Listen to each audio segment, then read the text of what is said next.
So I'll fire away, guys, if that suits, because Perfect. I've pitched this. Look, you can stop me or start me again at any stage you want. I will keep it from our dealing so far. We've been relaxed enough, so we won't get too worried about trying to get through all these if they're not floating your boat. But look, I suppose we're coming from slightly different backgrounds, maybe, and I suppose I'm my own background. I'm a geotechnical engineer by training, and I suppose scientific researcher with Teagasc based out in Moore Park. And I suppose a lot of my paymasters and my senior guys up along the organisation, I suppose a lot of our push back along through the years would have been from the production side of things. So um, that's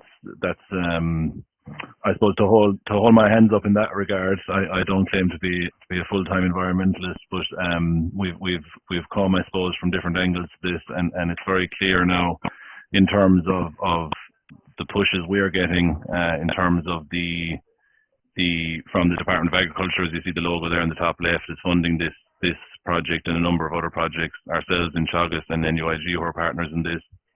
If you go googling for any length of time, you'll see there's a number of projects now in this space, and it's something that is to the forefront for. And as I said, I suppose a lot of my projects back along were research projects in terms of land management and what the impacts of that were on water quality, as an example, or what the impacts of that were on production, effluents produced in the dairy system, what the impact of those was and management of those, and trying to work that fine line, I suppose, between the production side of it and the impact side of it in terms of the environmental side of it. So um, we're in that space here again, but I suppose it's again, I suppose the production side of drainage has been historically what Teagasc has done, and partially or a lot of what I've done over the years.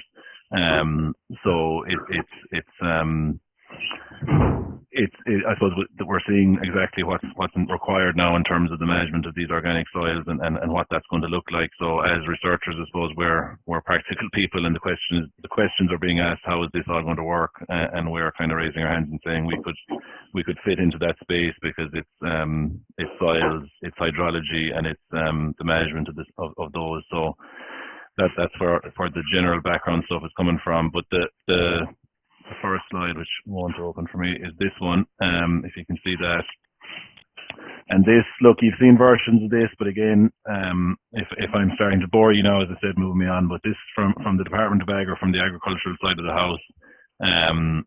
This is what's driving everything, or driving a lot of the different agenda now in terms of the mitigation of greenhouse gas emissions. And this is from a report that was published at the end of last year from the Climate Change Advisory Council. And you're seeing the different color-coded bars there. So starting at the lowest, which is actually sequestration of emissions from LULUCF, which is a term you're probably familiar with, but land use change and forestry.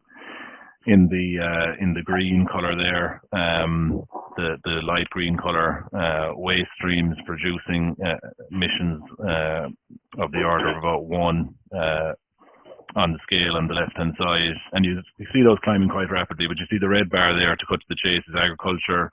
So where our contribution to the national inventory is somewhere of the order of 22, 23 million tons, Pat. No, this is millions we're talking about. Yeah. And the energy, which is the brown bar at the end, which I've just lumped together as the Climate Change Advisory Report does. Heat, electricity, transport is somewhere between 35 and 40. The orange-coloured bar, which is, I suppose, what we're talking about in terms of organic soils, is the land use change and forestry emissions. And the vast bulk of that, which my slides aren't cooperating, the vast bulk of that is the drainage of an estimated 337,000 hectares of organic soils, which emit 8.3 megatons of CO2 equivalent per annum. So, we're not talking about small fries here, and you'll see this figure changing quite a lot as even I go down through my slides, and as you'll see different estimates of that, different estimates range between 300,000 and 400,000. I'll get into why that is in a moment, but suffice to say, it's a big number on the wrong side of the equation. And again, if you take the agricultural contribution being 22, for argument's sake, a contribution of drained organic soils being somewhere between 8 and 10, it's a hefty number. And you can argue that that might be less or it might be more, but it's a big number on the wrong side of the equation. And that's what you'll see as we move down long, and as you're all very familiar with, the management of these organic soils is crucial going forward, and is seen at all levels of different government bodies and by the government itself as a big issue that needs to be tackled fairly head on. The report, then the same report, I just pulled that quote out as well. So if we're to meet reductions of 51% from that sector, from that orange bar, significant implementation of rewetting of peatlands is the name of the game really for that, and requires action by government that effectively encourages the identified land use action. So we're all in that space, I suppose, in terms of trying to identify the lands and identify ways and means of working with people to try and hit those targets, and what that will actually mean in practice versus, someone sitting down and writing 51% down on a page is very easy relative to actually making this happen when all is said and done. So, yes, Francis. Sorry to interrupt, I just see Ben has a hand. I don't know if it's a hand up intentionally or No, accident. Oh, okay, sorry, Pat, I didn't mean to interrupt. I just thought there was something. No bother. Yeah, ongoing. as I said, I didn't spot it myself. If there's another one, Francis, you might let me know, because I'm in my own world here. And maybe if anyone has their voice, their microphones, maybe they might put them on mute, because there's a bit of a background noise coming through there as well. I don't know if that might help everyone. Yeah. So this is another illustration of the same figures that were in the previous bar in the green and in the orange. So the land use change in forestry emissions and removals. So the removals is effectively, and this is from a different report, but the removals is below the line. So, the losses, we'll say, if you look on the scale on the left, is below the line. So they're actually removals from land use, and that's generally grassland soils that are sequestering carbon, and you'll hear a lot of talk about that. And it's one of the main defences, I suppose, that from the farming side of the house would put up, that these soils are sequestering carbon, and there needs to be more credit given for that. And that's a valid argument, as you can see there is a sequestration there. But the bottom line is that when you accumulate the emissions and the removals, you're still on the wrong side of the house in terms of you're still a net emitter from land use in Ireland nationally. So you can see there the different years as they go by are totted up, but it's the same net effect. You have a lot more emissions than you have removals, so that it's a net emitter. Just another way of looking at it. The reports there, you can see, look there just to highlight, there's a lot of reports being written, and they're getting, I suppose, more and more press every time there's a launch of one of these reports. This goes back to 2018, and it's written by a couple of colleagues of mine in Teagasc, and it's the pathway for the agricultural industry to reduce the emissions. And from that, you'll see it in a second again, there's different measures as they're outlined, and this is related to everything across the agricultural sectors. It's not just soils, or not just organic soils related, but in that, in black and white, there's a proposal, and it's effectively a brainstorming exercise. So they're saying, if we do X, then this is the effect, and if we do Y, then that's the effect, and so on. And it's, it has gone from that brainstorming exercise, if you want to call it that, into more formal policy now. So in that, there's a recommendation or a proposal that 40,000 hectares be rewetted, or of organic soils be rewetted. As we move through these documents and the kind of sequential order there, that 40,000 is repeated, but by the time we get to the report that was published at the end of last year, that figure is now 80,000 is the proposal that's going to be, or what's proposed to be rewetted in the next couple of years by 2030. This is just some general stats to give the background, and these are probably familiar to most of you, but soils store a huge amount of carbon, more in the soils than what's the combined total in vegetation and the atmosphere. 2,500 gigatons is what's stored in soils. A gigaton is 1 billion tons. So it's just to put it into somewhat understandable numbers. 2,500 relative to 560 gigatons in living plants and animals, and 800 gigatons in the atmosphere approximately. So you can see there the approximate scales of what you're dealing with. So the storage of that is obviously crucial, because if that starts to, which it is, in terms of land use change, as that starts to degrade in the soil and find its way into the atmosphere, then that 800 is going up and the 2,500 is going down. And I suppose, as you're aware, there's plenty of other sources, I suppose, of that carbon in the atmosphere without adding to it from, though that's stored in soils. So it's that sink element that we're all, I suppose, waking up to, that the value of these soils in terms of providing that resource, being a carbon sink, is hugely important, and to prevent or to absorb some of that carbon that's in the atmosphere, and certainly try not to add to it, which on a global scale we're not overly successful at the moment. The land use change is driving atmospheric carbon as well as all the other actions that are driving it. So all the future strategies and at government level, as I said, and this is policy level stuff, I suppose, we're talking about all the time, needs to be informed by the relative amount of carbon stored in different soil types. And again, the organic soils are the major store of that carbon. So there needs to be, I suppose, or it's proposed that there be, over the next coming years, a different approach to the management of these soils. And I suppose from the scientific point of view, there's a question there in terms of how we do that. From the policy point of view, there's a question of how do we get people involved to commit to doing it. But from the landowner's point of view, I certainly think there's a resource there that's becoming more valuable by the day and by the minute as policies and as mindsets around the top tables change. And I suppose we need to recognise the value of that going forward. So if the government and the national inventory picture is in trouble because of losses from these soils, then the prevention of those losses and additional storage in those soils is very much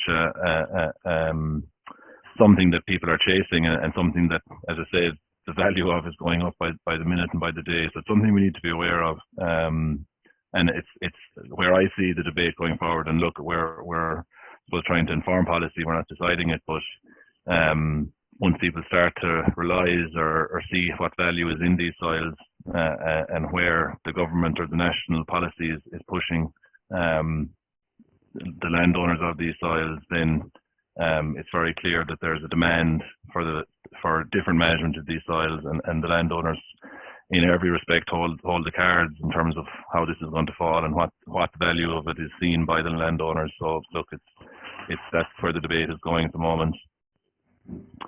They're just some of in terms of drainage and water table control, they're some of the measures I mentioned from that MAC document, the marginal cost abatement curve. That's the Teagasc document I mentioned that feeds into those other documents a couple of slides back. And the ones that are of interest, I suppose, in terms of when we talk about land drainage, or the reversal of land drainage in effect, or the reduction of the effect of land drainage. Measure 10 is draining wet mineral soils, and measure 7 is related to that. If you can extend grazing on those soils, then you're also having a reduction of greenhouse gas emissions, because you're not importing feed and you've less housing and everything else. And measure 17, as it's listed, the numbers are irrelevant. That's just the way they're listed in the document. But measure 17 is the water table manipulation of organic soils, which is referred to sometimes as rewetting. The big difference there is what I've highlighted in red is the treatment of mineral and organic soils, and that's one of the big distinctions that's going to be drawn, as I said, as we go through this next couple of years and how they're managed. Mineral soils, then, just for the more technical definition, derived from mineral matter, so sand, silt and clay, which are familiar terms, I would think, and larger particles, so that's gravel and stones and everything else, everything from, something as big as a pea up to something the size of a Jeep, depending on where you are in the country, they'll all be in the mix in terms of once you start digging. Little organic matter, then generally less than 10%, and often probably less than 5% if we're to be more specific. The organic soils, then, and this is a definition that's fairly solid now and fairly well agreed, and this, well, I'll go through it first. That you need 40 centimetre thickness, a minimum thickness of 40 centimetres to be classified as a peat. And in that 40 centimetres, you need at least 20% organic carbon. and these are sometimes referred to as histic soils that have, you know, a peaty. So the drain peats are often referred to as histic soils. So the O horizon is the other term that's used. So that's an organic horizon close to the surface. And it's those kind of definitions, I suppose, when you think about those in practice, is realistically why you'll see, I mentioned at the start, the amount of organic soils in the country that are drained. Depending on what you read, they vary between about 300,000 and 400,000 hectares. And that's because they're all estimates. Unless you sent an army of people out and started poking around and digging holes and driving augers to get the depth of where the soil or where the peat starts and where it finishes. There's a lot of fringes around deeper peats that, you know, in dispute, we'll say. So that's why those estimates vary quite a bit. But as I said, they're in that 300 to 400,000 ballpark. And to add a bit more confusion then to the matter, there's kind of a halfway house. So there's what they call the organomineral or the humic soils. So it's soils basically with a very high organic matter in the top couple of centimeters, but it's not as deep as 40 centimeters, basically, is the easiest way of going through that one. And there's quite a long detailed definition if you go into some of the more detailed stuff on that, but that's basically it, that there's a lot of organic matter, but there isn't enough thickness there to constitute an actual peat, but there's still a lot of carbon stored in those soils. In terms of where the total amounts for those three categories, and that's, I suppose, on the left, it's not the total mineral. I've just highlighted, I suppose, those soils that are likely to be subject to drainage. So the imperfectly and poorly drained mineral soils amount to about 1.5 million hectares. Over on the right hand side, if we go over to the organic soils, the peat or histic soils amount to about 1.7 million hectares, and the organomineral amount to just over 600,000 hectares. So again, these are big areas, no matter what kind of way you size it up or what way you look at it. And as I said, all those figures, you'll see those in those ballparks, but they do change depending on what you're reading, because as I said, we don't have the manpower and are unlikely ever to have the manpower to go out and actually distinguish exactly where some of these start and where some of these end. So depending on the estimation method, these can change slightly up and down. That's a study that was done by colleagues of mine in Johnstown Castle in Wexford a couple of years ago. And you'll see what I was talking about now in terms of, there's different figures here again, but in terms of the histic soils, so that's the drain peats, they estimate in the green colour is 370,000 hectares. You add in that to the humic soils, so those with plenty of organic matter but not fully peats, not fully that 40 centimetres, there's 426,000 of those, and that's not 426 less 370. That's, you know, there's a total there of just shy of 800,000 hectares. If you get my point, it's not above and beyond the 370. It's a separate figure of 426, the humic soils. So again, a huge amount of those out there. So those are drained, whereas in the previous page here we were talking about the total organic and the total humic, whereas this is the estimate of what's actually drained under those headings. This is a slightly different, from a different study from Lillian O'Sullivan, again, a Teagasc colleague in Johnstown Castle, and farm, peatland, grassland, and cropland. Her estimate in that table in that study was 295,000. So again, just to show, I suppose, the broad ranges that are there, but generally in that ballpark. This, sorry, my slides aren't moving on. Sorry, that's the table I was talking about, 295,000. This slide is kind of a bit sideways on me, but anyway, that's just detail on the measure 17 as it is in the Teagasc document, the MAC curve that I mentioned earlier, and the proposal there was 40,000 hectares. There's a cost associated with that. There's a mitigation, expected mitigation associated with that. There's a cost per ton, and there's a mitigation effect, and then there's a total cost. 4.84 million euro is put on. We're waiting 40,000 hectares, so you can do your own sums after that if that goes to 80,000, or if that goes beyond it, which is looking likely at the moment. In terms of what's proposed, again, getting this in action on the ground is a different story.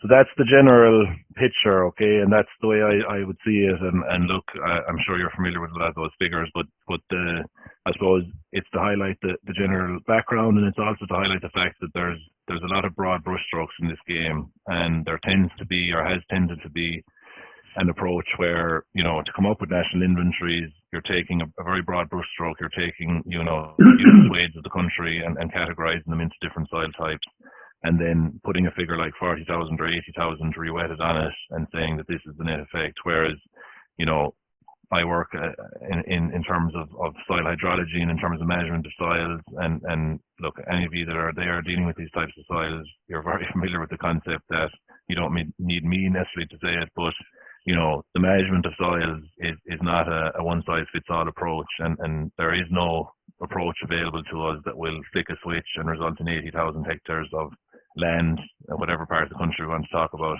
being rewetted, and what the net effect will be, and what the actual, well, where the lands are, how they're going to be rewetted, and what the net impact will be are real, genuine questions there from the hydrology point of view. And then if the policy instrument comes in to implement, you know, a technical practice where we rewet these soils and we start to accumulate up to 80,000, then fine. But there's a lot of steps along that road before we start to, as I say, to flick a switch and get to 2030 or 2040 or whatever it might be. And there's, you know, so many tens of thousands of hectares rewetted.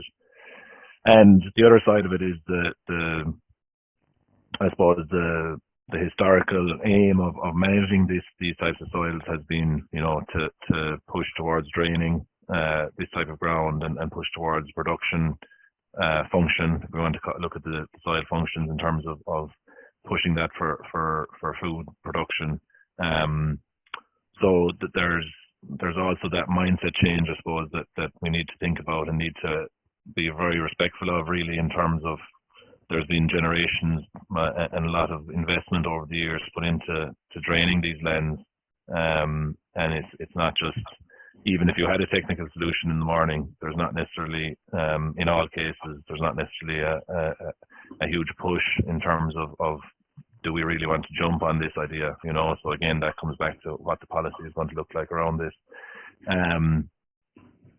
So that's where the rewet project comes in then, and I have just another couple of slides before I finish up. But the rewet project is starting this year, starting the last couple of weeks, really and truly, and running for 4 years then. So finishing up probably early 26 realistically, but I've just put 2022 to 2025.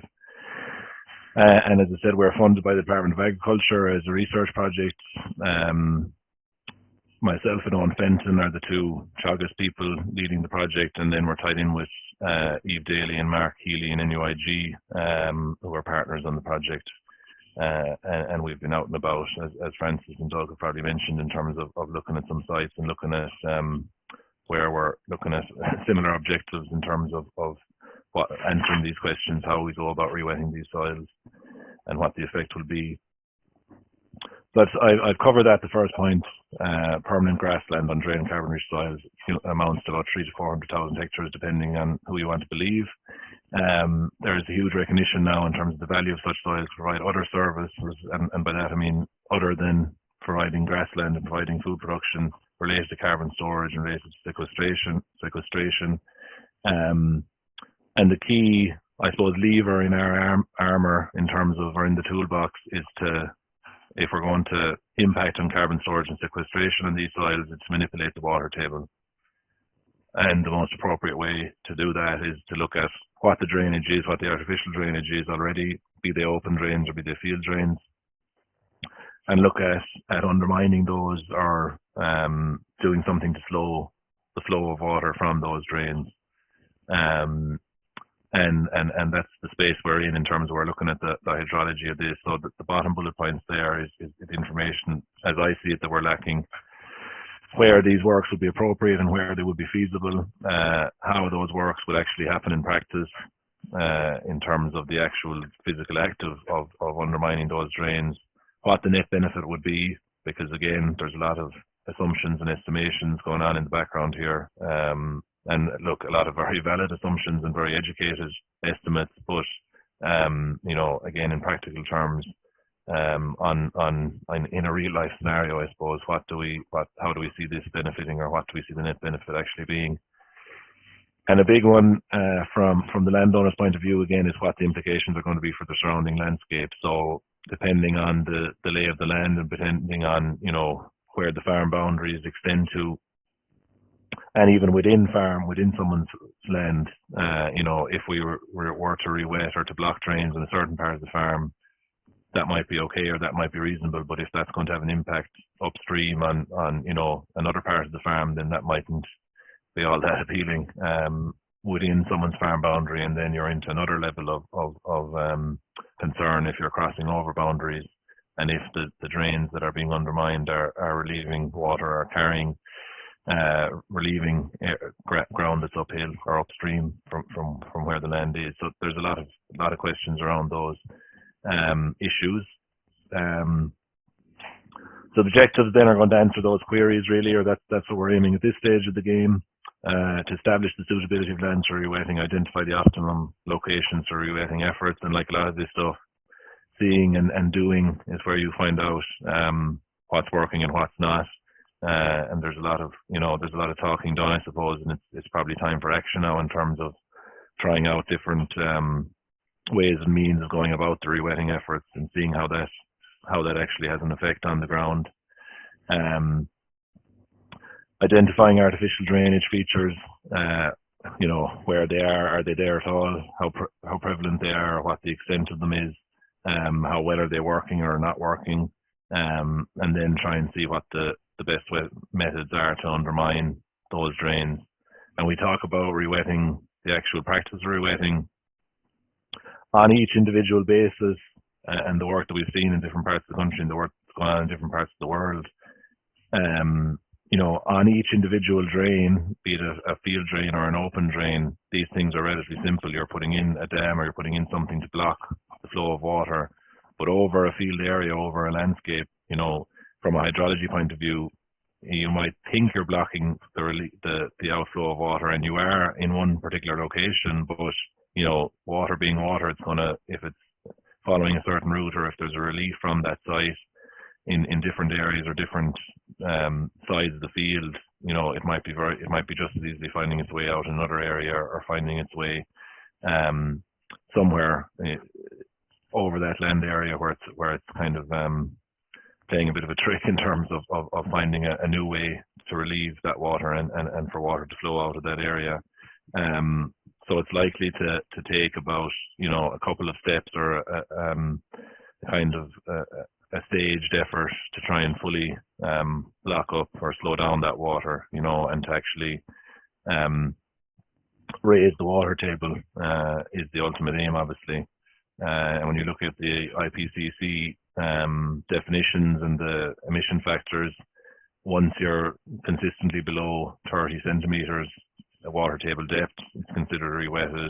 If you're, you know, normally above 30 centimeters depth in terms of water table depth, then you're in a drained condition, and it's about finding that right balance, I suppose. And in a lot of these sites, in practice, it's effectively what it'll look like in practice, in my view, is it'll be an extended winter, effectively, or a longer. It's not that the soils will never dry out. It's just that there's a shorter period, I suppose, over which they're dry. So there's that seasonal effect to take into account as well.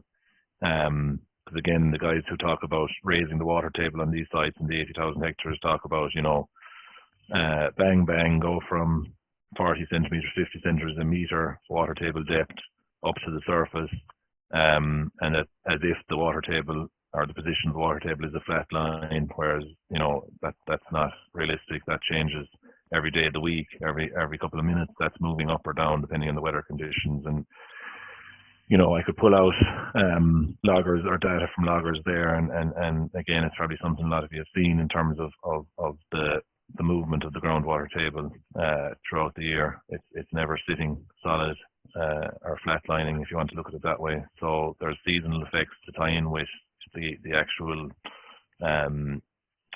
overall effects that you're causing. I have a few more just to finish. So we're going to quantify then the impacts on field scale hydrology. So it's all about hydrology, I've said. So water table control, field scale water balance, and maintenance, how that's maintained, and assess the impact of water table control on water quality. And the other, I suppose, issue with that, and you know, we've been doing a lot of talking around this subject for the last couple of years, and thinking this through, like the water balance ultimately after an initial period where you're storing more water, you know, the discharge from the field that's re-wetted is going to ultimately come back to what it was, because once that capacity is reached and that extra storage is there, there's still, you know, no matter what the capacity is, at a certain point it's reached, and everything else then is overflow as such. So there's obviously extra storage with the water table brought close to the surface, and depending then on the vegetation of the surface, you're going to store a lot more water or not. But you know, at some point that capacity is fairly well reached, and then there's a discharge regime is kind of broadly or largely similar to what was there beforehand, you know. And there might be, depending on the level of vegetation, again, there might be a different lag or a different time series effect in terms of how quickly or otherwise that water discharges after, you know, a couple of wet days or whatever, but there's still going to be discharge. So there's a look there in terms of what the water quality effects are. So are you talking about the difference between pasture and reed beds or something when you're saying that vegetation or yeah, riparian woodland, for example? Yeah, effectively, Doug. So if depending on over the following years, as land use has been, you know, impacted by these efforts to slow down water movement, then there's going to be slightly different things happening in terms of vegetation. But there's still a fairly regular discharge depending on the time of the year or whatever. And just the water table, there's more stored in the field area, but there's still an excess that's going to start to seep out somewhere, you know. And I'll just throw those last two up. So the productive capacity is something that's mentioned there, and we've seen this a lot talking to different groups around the country, and people have done a lot of this work, is that there is, you know, we're not closing the gate on a lot of this ground either. You know, as I said, there'll be a longer period when it's wetted. There'll still be periods where it starts to dry out, depending on the level of re-wetting that's undertaken.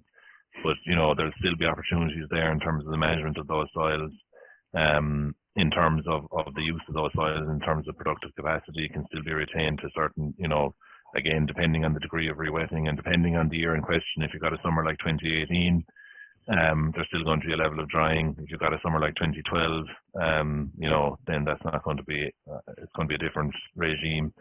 It's hard to believe 2012 is 10 years ago now, but it's the last wet summer that's in my memory, the very wet summers. And then we have to evaluate the benefits in terms of emission reduction, biodiversity, wider ecosystem services, and then look at land use options. So that will all come in under the heading. So it's down there as the last aim, but it's obviously a major one in terms of what the actual effects are going to be. In terms of the emissions, there's other projects in this space that are run by ourselves in Teagasc, and there will be a number of eddy covariance towers set up on some of these sites, and not just these sites, set up on all soil types and all circumstances around the country. And that's an effort that's going on at the moment, as Doug and Francis are certainly aware anyway. And those will be looking at in terms of what the actual effects on emission are, in the short and in the long term. And you're looking to piggyback on those, Pat, aren't you? Yeah, so our plan is that we would be kind of co-locating on a couple of sites. Now, not every site is going to have a tower, because I can't divulge how much these towers are costing, but if you want to do a bit of Googling, you'll find out fairly quickly. So we're not in a position to put them on every farm or every field. But there is going to be a number of those scattered around our sites. So we're probably looking at about 10 sites in the re-wet project, and, you know, I would say probably 2 to 3 of those will end up with towers. And there's one of those going in this week, and I think there's one planned in the next couple of weeks. So I think that's it. Oh, sorry, I'm jumping ahead and jumping back. So the key thing, as I've said, and I'm starting to repeat myself, so I'll come to the end of this very quickly, but the water table depth is the key thing. and we're looking at measuring that. So measuring changes in water table depth and measuring the net position, I suppose, of the water table. The second bullet point there is something I've kind of mentioned already in a roundabout way, but the how well or how easy the water table is to manipulate is going to vary by site. So the costs are going to vary and benefits are going to vary. Some sites, as I said, a very simple mechanism to block an open drain could have a very wide-reaching effect. In most sites, it's probably the case where it won't, where you'll need a lot of different interventions or fairly regularly spaced interventions to try and get an effect in terms of manipulation. And we're trying to look at what those factors are that will dictate how well the rewetting efforts go or otherwise. Have you tried this elsewhere already, Pat, have you? Yeah. So the effects here are going to be looking at, I suppose a lot of the rewetting work that has been done is on, not necessarily grassland. It'll be more extensively managed peatland. So I suppose we're closing in a bit in terms of grassland peats. So it's likely that it's a fact that there's probably more over the generations I talked about earlier. There's more effort put in to rewet or to drain these soils. So it's probably going to be a more intensive effort to rewet those, and do you have a view on how that would be already, Pat? I think were you indicating a stage process, kind of stage one, see how that goes, and then monitor and come back and go at it again, kind of thing? Yeah, absolutely. Because we would be foolish, I think, to think that we can. Now you could do a vast chunk of it or take a big bite out of that effort or that exercise with the early efforts, but I think there's always the case where you're going to be battling against for example, if you take field drains, and a lot of these sites are in grassland sites that are drained for generations, no one knows where they are. They're buried, or outlets are overgrown, or they're even recent drainage that has gone in. It's very hard to get someone to point out outlets or to find where the outlets are because things get overgrown fairly quickly. So you could be thinking that you might have the very obvious drains blocked up and open drains. The level picked up or the level lifted up in terms of open drains, but there might be a previous generation of drains flowing to the far side of the field that might be still relieving a good bit of water and kind of catching you out in that regard. So it's kind of take action and then observe and then come along and take more action if it's needed would be the way I'd be thinking it would probably fall. And the last slide, sorry, that I this is definitely the last slide, is just to show some of the measurements that we're planning. So from the point of view of putting together research studies in this area, there obviously needs to be very clean data coming back in terms of what's happening. So we can walk these fields all we want and decide that they're wetter underfoot or that they're wetter at certain times of the year or whatever, but in terms of putting metrics on those or measuring what's actually happening, that's what's listed there is what we're planning to do. So discharge in open drains, water table depth, and that would be by wells. So wells just drills which are very neat, really. They're only about 2 inches and they're concealed.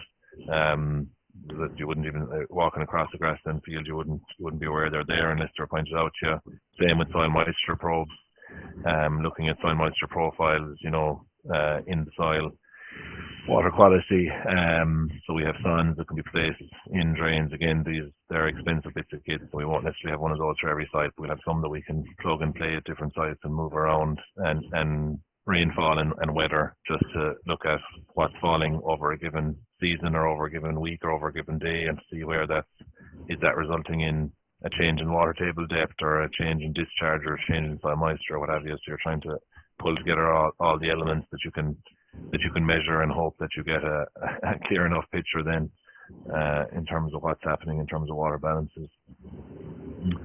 So yeah, that's kind of what I was covering, or that's what I put together in terms of trying to get the discussion going, and I probably rabbited on a bit longer than I expected, but look, that's where we see it. That's the overall picture from Department of Agriculture and from our side of the house, and where why this is such a necessary project and all the projects in this space, and then the specifics of what we're planning on doing. Just the water table and the water table soil moisture, is that going to be continuous logging of that data pass, is it? Yeah, so we can set those up, and we're only getting certain through tenders for this equipment on Monday just gone. And look, we've a lot of experience in terms of managing these kind of equipment on different sites for different reasons over the years. But you set these up and they log, we'll take water table depth as an example, they log that every 15 minutes, and then you have a time series that you can look back over a couple of years or a couple of months or whatever very quickly, and start to see, as I say, the seasonal effect. You know, and it only takes, as I said earlier, to look at one of those to see, you know, how variable the water table depth actually is in practice. To kind of for example, Pat, could you give us when you say very variable, what would be? So we have some of those to stick to the topic on grassland peat soils in North Kerry for a number of years. They're in since 2014 or 2015, and those sensors. So all it is it's like a bullet, for want of a better word. It's actually, it's in the image there. So that's all it is. It's about the same length as a biro or a mobile phone, and it's about an inch in diameter. And you just tie a little wire onto the top there, if you can see my cursor, and you drop it down into a well. And that's record logging, as I said, every 15 minutes water table depth. And that site I mentioned, it's everything from, the water table is 1.5 meters, or actually more, close to 2 meters below the surface in the summer of 2018, in certain parts of that field or that site. And other times of the year, it's, sitting above the surface.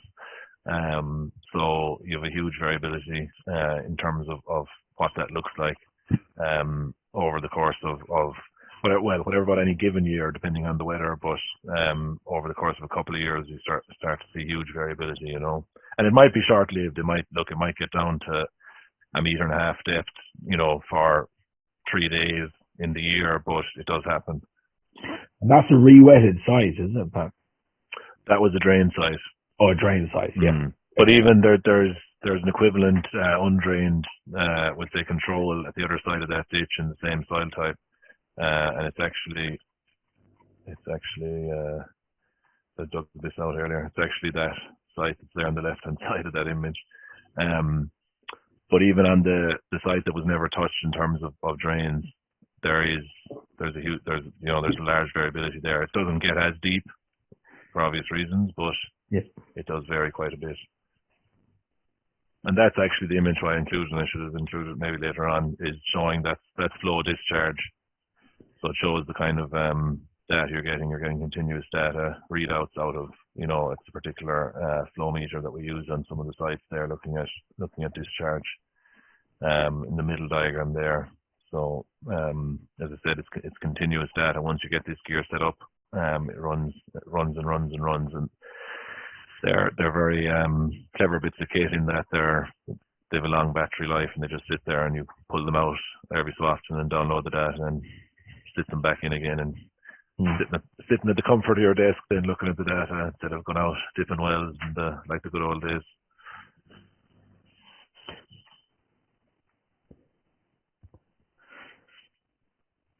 Just on the water quality side, Pat, then what would is that nitrates, is carbon in the water, anything, parameters, pH, conductivity?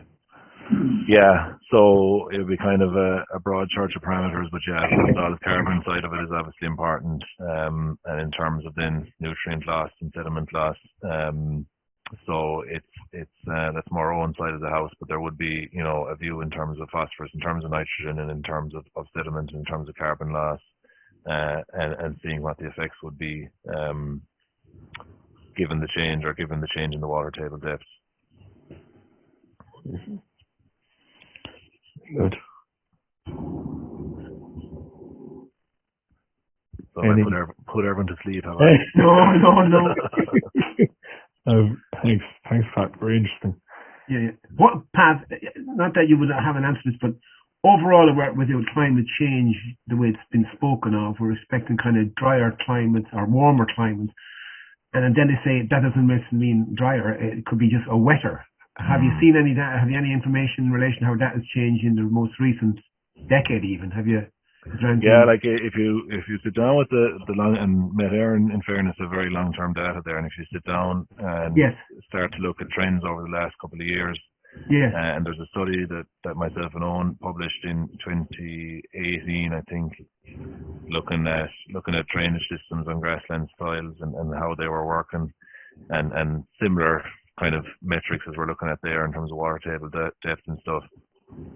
There's an analysis at the start of that looks at a couple of weather stations in the southwest, so Valencia and Kerry, Cork Airport and Shannon Airport, and there's fairly clear trends to me that there's more rainfall because we're very much affected by the Atlantic, as you're aware, and as you're probably well aware as well, the warmer air can carry more water. So if the ocean is bringing in rain and it's warmer, it's bringing in more of it. So there's quite clear trends there, I think, in the last couple of years that you're getting more wet days and higher intensity of rainfall when it does come. So yeah, and we're if you look at the Met Éireann as well, they do the 30-year averages. So the latest average, which runs from 1980 up to 2010, the summer periods are wetter relative to across the country relative to the previous 30-year averages, which was 1961 up to 1990. So yeah, there's trends there already, you know. Okay, and the implications then for you with the water depth.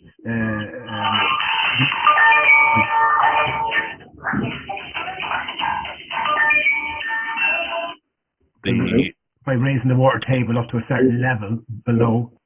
Yeah. Is there any way you can build in a factorization that would actually counter that? Yeah. If this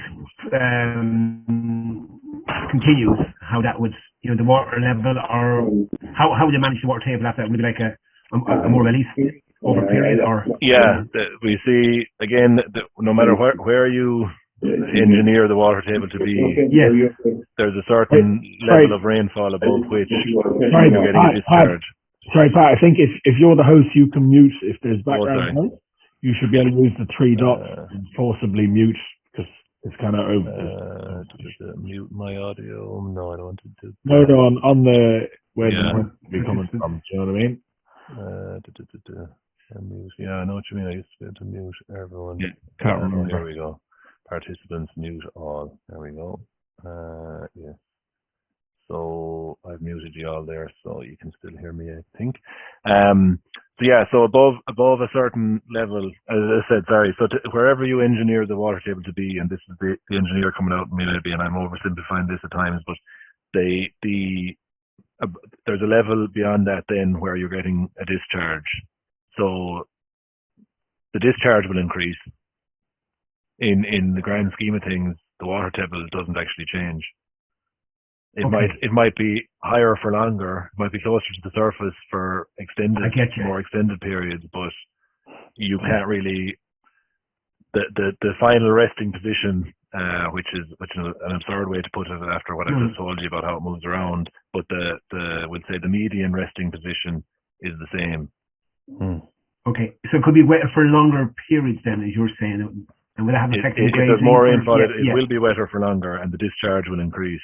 But it'll still be draining to a certain relief, and that relief isn't going to change. Well, it's going to be wherever you engineer it to be, Yes, so and it wouldn't be having necessarily a negative effect, as you say, from overwetting a neighbour's field, and then there wouldn't be any issues necessarily with lack of water being downriver wise or anything like that. It comes to equilibrium, in terms of the rewetting of the neighbours, which is an issue.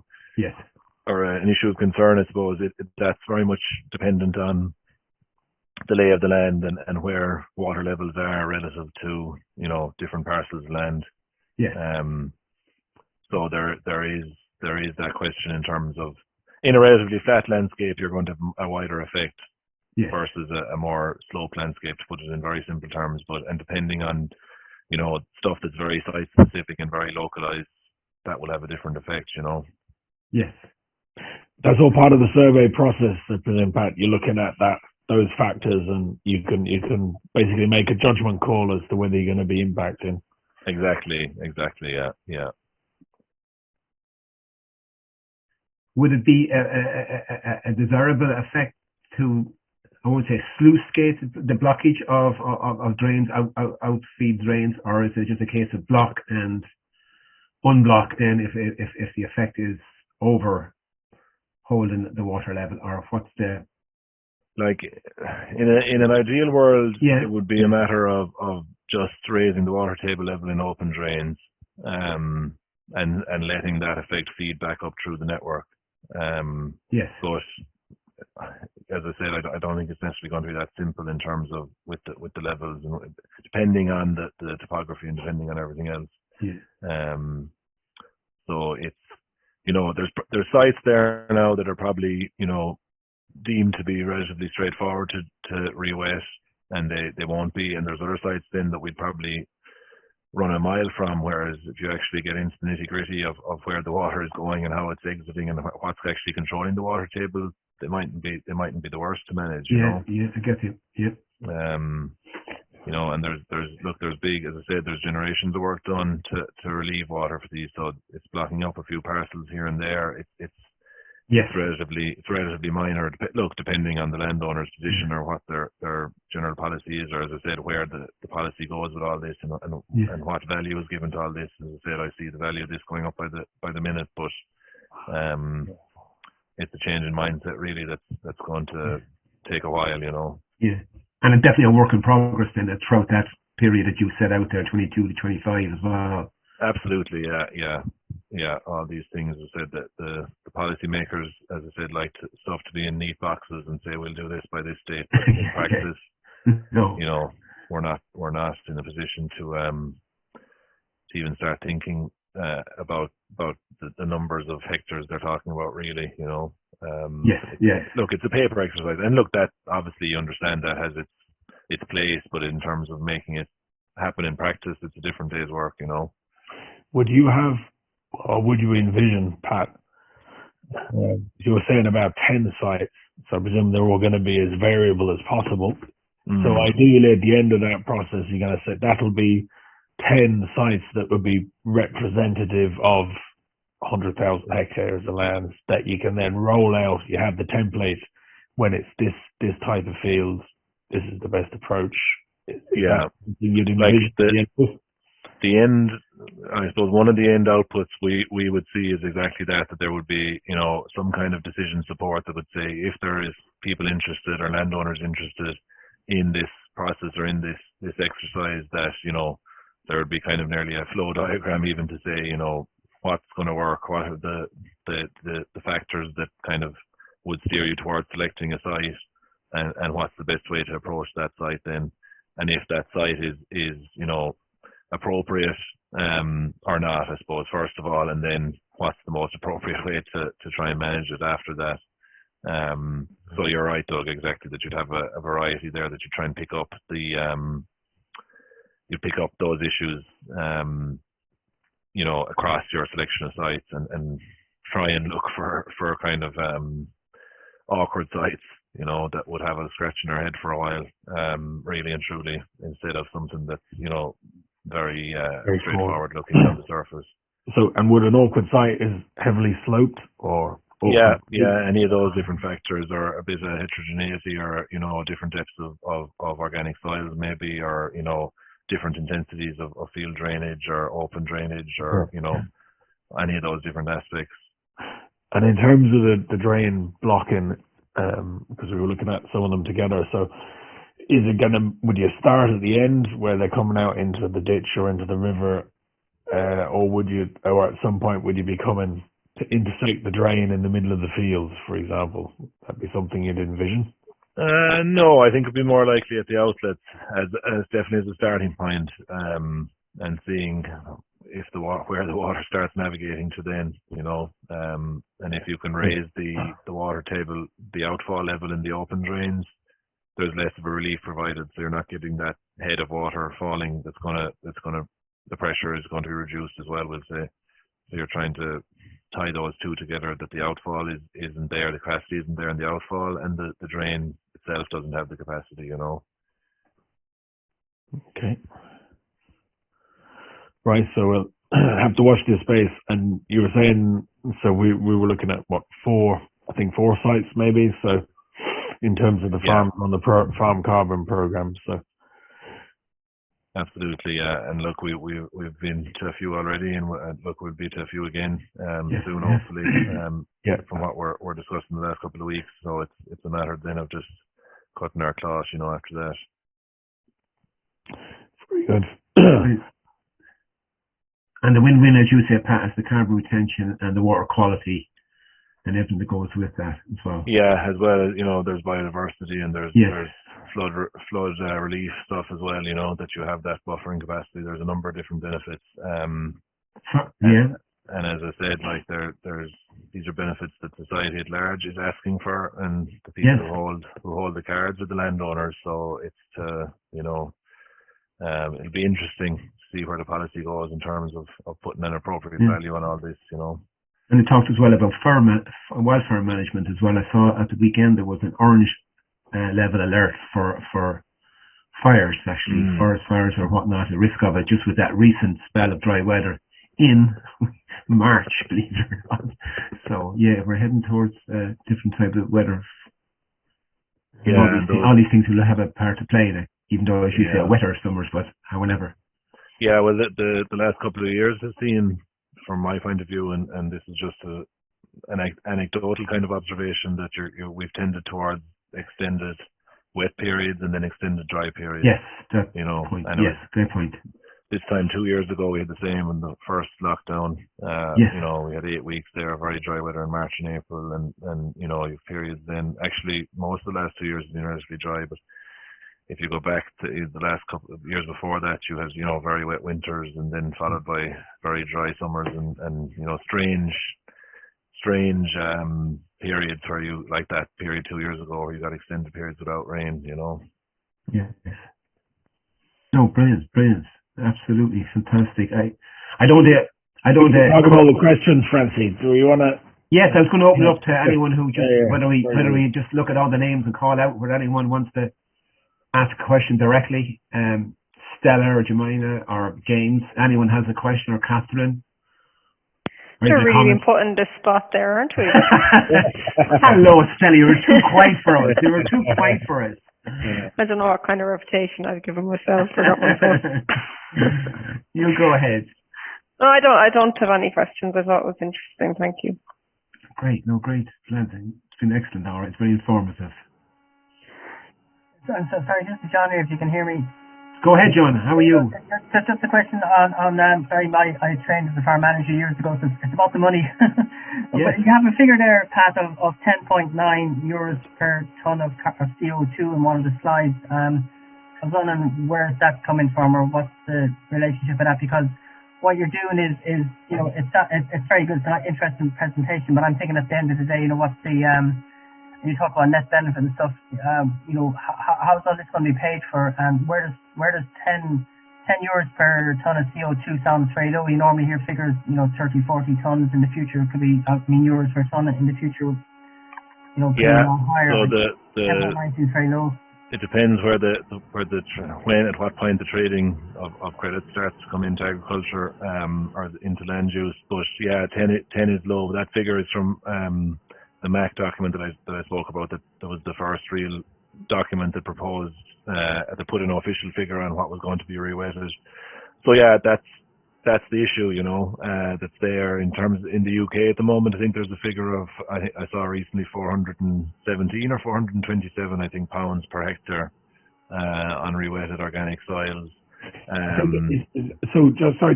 Is there a bit of a crosswire there? Because was John asking about the payment? Is that the cost for rewetting per ton of CO2 avoided, or the payment for ton?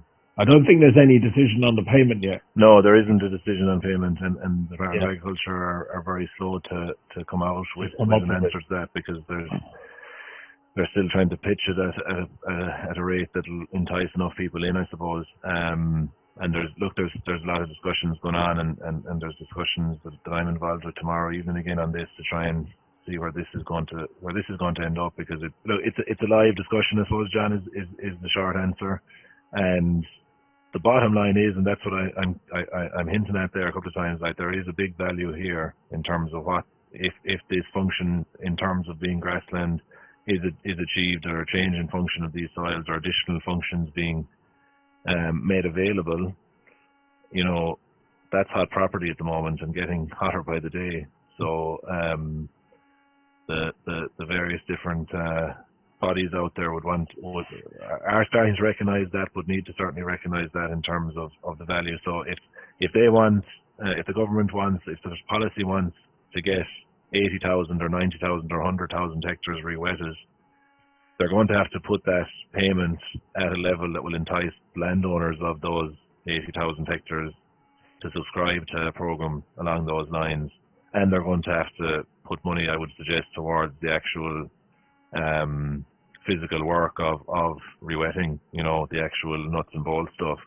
And do you think that will go to the farmers? Because, I don't know, it hasn't been very clear. Well, if it doesn't, they're not going to get the 80,000, Doug. Well, do you think, well, I just, obviously we work in this space, and we have to, you know, we're looking at this. What's your view on a land grab in terms of, you know, in terms of maybe more marginal lands and, you know, being purchased for the purpose of CO2 avoidance, you know, avoided CO2 emissions for whoever, corporates or that? Yeah, is that in the mix there in the discussions, or is there a consciousness around that? You know. Yeah, but I think again that might be that's relatively small scale stuff. I would suggest, you know, if that happens, and if there's certain, you know, companies who are buying land banks to try and do that, and to try and balance the books in terms of carbon budget. Yeah, Ryanair, for example. Yeah. What I've heard on the ground. Anyway, yeah. Yeah, that there is potential there for that, but in terms of getting the scale of that up, you see, the other side of that, if you sell your carbon credits to Ryanair, then they don't count. If you look at the small print, and these are all accounting exercises, but they can count towards national inventory then. Yeah, of course. Yeah. They're taken out separately. So that the state, if we're to come in line with our climate policy, which is written in, you know, black and white now, and that the most recent document, as I said, every couple of weeks now there seems to be a new document restating a lot of these aims. But if they want to subscribe, again, the whatever the final figure is, 80,000, then you know, they need to start thinking about what's going to entice people to get on board, because otherwise it'll remain a paper exercise, you know. Yeah, and what was I going to say? I had a long day, mate. I thought train of thought was wandering off there into Never Neverland. So just on that side of things, so the incentive is. What about because obviously we're just kind of starting here with the re-wet soon with the farmers here on the call, and the rest of the program was we kind of already started in Mayo, right? That's with peatland per se. That's a separate area? Because for me, well, I don't know. I think a lot of the farmers here would have bits of bog, and that's. Is there any talk around that? Because again, there's potential here among some of the farmers to maybe do a joint project, because there's a low-hanging fruit there. I mean, if you have a bit of a raised bog and it's just drained and it's oxidizing away and it doesn't have any agricultural value, that's not part of any mix or any conversations you're having, because I know, again, from our Mayo farmers, there are some that are kind of at the front of trying to push this, and they're not really getting any joy in terms of support from the department, or not from what I'm hearing anyway. So is that a separate, because that might be an easier end to start at and kind of move outwards in terms of a practical example, and maybe some income from that. Again, I'm just trying to float these. These are all ideas I'm getting from the ground. I suppose what it comes down to is there is a push towards that, and you see a lot of the state-owned stuff, and be it Boardnamona or National Parks and Wildlife, or different groups are moving in that direction as well, and have a lot of work done. But in terms of yeah, you're right. The stuff I'm talking about is 80,000 of that 295,000 in that table. And look, we can argue these figures up and down as I keep going back to, but these are the different categories. Yeah. So it's farmed peatland. You'll see it described as managed peatland. You'll see it described as No, I know. I know in terms of what you just presented. I'm just saying, are you hearing about those that other area? Because for me, I know if you, like in some parts of the country, you could just throw a stone and you're going to hit a drain bog that's just been abandoned. And I don't know, it just seems, again, I'm sorry, obviously this is critical what we're working on as part of this project. I'm just saying that seems like a bit of a no-brainer that isn't get addressed, because if you say Parks and Wildlife and Boardnamona, that's only 7% of the bogs. It's all landowners, it's all farmers and Turbary rights and stuff, So I was asking the question. Sorry, not putting you on the spot. I'm trying to. No, and you're right. And I think it's all interlinked. Yeah. There was a way of, and the way an example is worth a ton of advice. If you have a nice bit of re-wet bog and there's a bit of a payment on it, and then you have the cultural difficulty of persuading somebody to re-wet a field that their grandfather drained and turned into a productive field. I'm just wondering, is there different ways to come at it? That's it. And is that any discussions you've been participating in? Because we're not in, I suppose, I presume you're more in the inner chambers, if you like. Yeah, well, I don't know. I'm looking in over the wall as well sometimes. But yeah, no, you're right. And I think that is something that is being discussed, because the bottom line, I think, guys, comes back to this, because this is seen, I suppose, in from some viewpoints as relatively low-hanging fruit. Changing the whole car fleet over to electric, or taking coal out of the electric system, or taking gas out of the electric production or energy production system. There's a lot of head scratching going on there in terms of how that's going to happen. Whereas there is a view out there, whether we like it or not, I suppose, is that there's low-hanging fruit here, and we're, generally speaking, targets are going to be hard to reach, or that they aren't being reached at the moment. So anything that appears to be low-hanging fruit is going to be chased fairly hard, I would say. So I in that context, I think, any of the organic soils, whatever the circumstances of land use, are open for discussion, or are being discussed, I would say.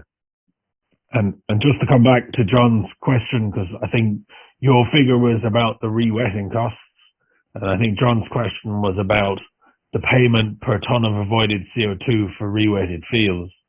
So again, have you heard any more realistic figures floated that would be incentivize that from a landowner's point of view? The 20 tons could be saved. 20. What figures were we working off recently? Yeah, if you change the output per hectare from 29 down to 20, which is in one of the studies that I was mentioned there, you're talking, if you got 40 euro or 50 euro per ton, which is the figure John actually used around that, you're up to 1,000, then 800 to 1,000 per hectare very quick. Okay. Those are the kind of discussions that are being had, right. And whether, when, and I don't think there's an if anymore, but when the emission trade, or the trading of emissions comes in a bit more large scale in terms of the agricultural sector, from the EU level, the value of, I'm not sure what the latest value of carbon is on the European trading scheme, but it was high 70 something euro the end of last year. Right. I think isn't that fully verified though, Pat? Would there be more generic ones, because obviously that involves the baseline, and that's what I'm doing for the farm carbon project. We plotted, we've peat depth the fields. We got the type, with the soil analysis, we'll know the type of carbon and the carbon content and stuff. And we'll have that, but that's obviously an expensive exercise. You're not going to do that Yes. for the average farm. So what I'm saying is that could potentially form the basis for a verified credit once we have a code, an Irish peatland code that can be set against. But then, so that would be your 70 euros a ton. Whereas I'm presuming for the payment point of view, it'd be a bit more generic and maybe slightly less as a result. But would just maybe, and then for John, 40, 50 euros a ton, rising to 1,000 a hectare or something, I presume that would be relatively okay, you know?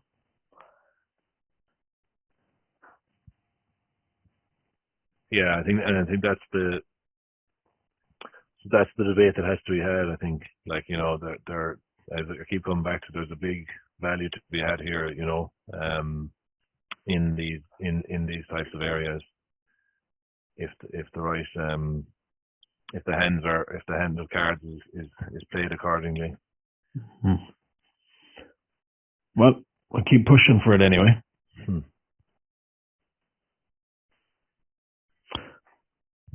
Francie, do you want to do the round robin there and put people on the spot? Stella's enjoyed the talk. Thanks, Pat. Thanks, Pat, again for that. Very interesting. Yeah, absolutely. I don't know whether Jameen has a question. I know her. She's gone from unmute over Well, there.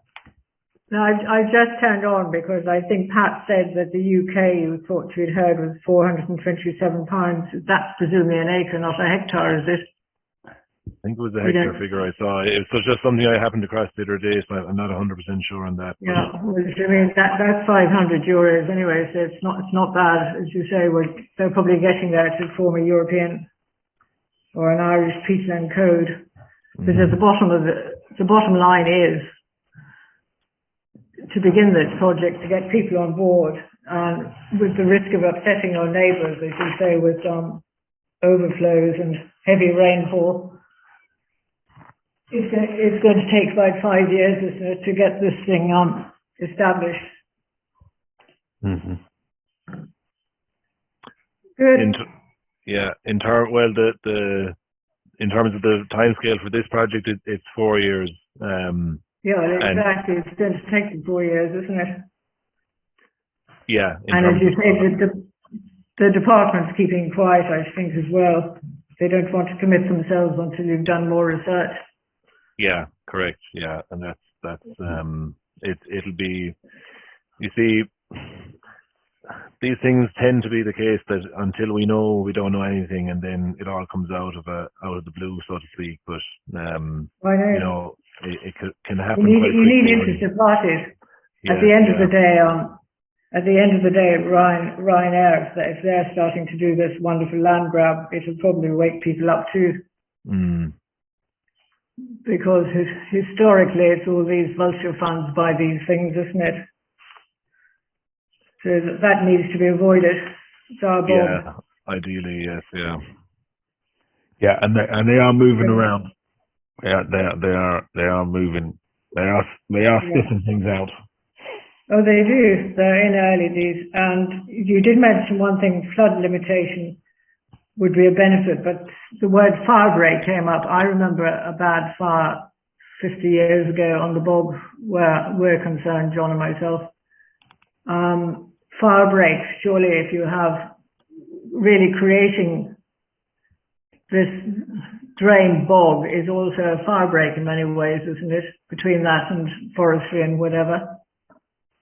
Yeah. Because I know when I was living on the continent, yeah, we were obliged in France to have, it was about 30 meters.